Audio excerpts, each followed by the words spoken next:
Pounders, we did it. We smoked a big one. It was week 18. You know, the people didn't want to put in the research on who to play, who's playing, what games have implications, but I'm all about that. I was all about the grind, and I'm glad to have smoked one before the season ended, even though I like doing these in the playoffs as well. So we went into it with 82 lineups. The reason I did so many is because I noticed the tournament wasn't going to fill. So it paid the top 13,000, and there's only 38,000 entrants, 74% fill. And we had a lineup that smoked a big one. Roger, looking a little crooked there. Close your eyes for this one. You don't want to see this. We went with a Russell Wilson stack and a bring back. I made the lineup last minute in the morning, and I just wanted to get different with this one. I already had 80-something lineups, so let's get a little different. Russell Wilson with Jerry Jeudy, no double stack here. First pick was obviously Jamar Chase, followed by Kittle was my second pick, and I believe I went Keenan Allen, Nick Chubb, Jerry Jeudy, and Russell Wilson. If you don't know what these are, they're 6-person drafts, and you're basically starting one QB, one running back, 2 wide receivers, 1 tight end, and the flex can be a wide receiver, running back, or tight end. This is a guaranteed tournament, so the money it was going to be paying out, this money guaranteed, whether it filled or not, and that's why I pumped in so many entrants. You have a better chance of winning with, 23,000 less entrants. So here it is.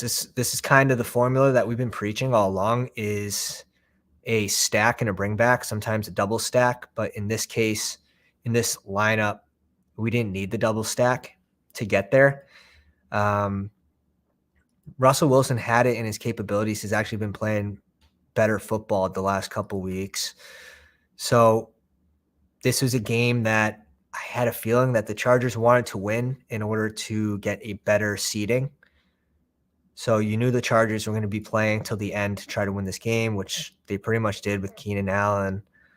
Keenan Allen was out there the whole time. I know Herbert started to sit near the end because they were down so much. But Keenan Allen actually got a touchdown from the backup QB, which sort of helped us at the end there. We won by a sizable amount, 6 points. This team had Kittle and Keenan Allen, which we both had. He had Purdy. He was the only one that was different, but that game got out of hand and they sat Purdy.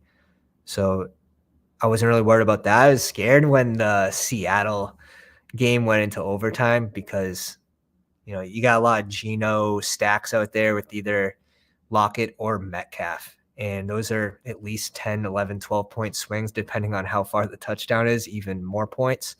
And someone from down here in this range could easily pop up there. So I released a live video, which was like, it felt a little surreal. Now it's kind of kicked in, and super happy to be able to crush one of these.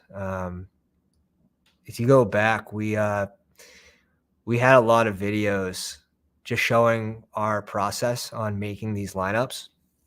And every lineup, I try to do this with quarterback, stack, and then a bring back. Jamar Chase was a one-off, but Cincinnati had to beat Baltimore, so I knew this game was important. San Fran wanted to beat Arizona. I knew that they were going to be playing.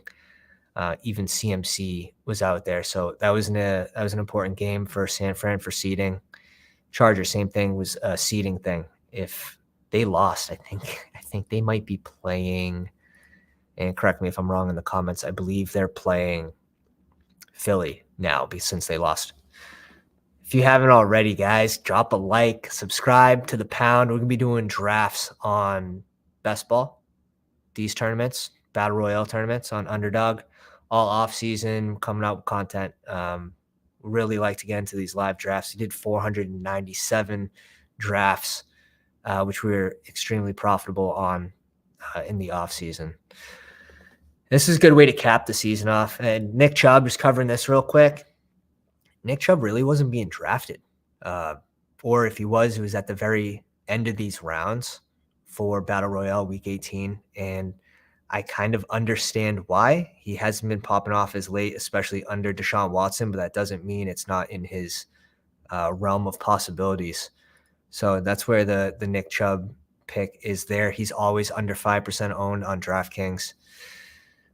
A fan popped in the live chat. We appreciate you for swinging through.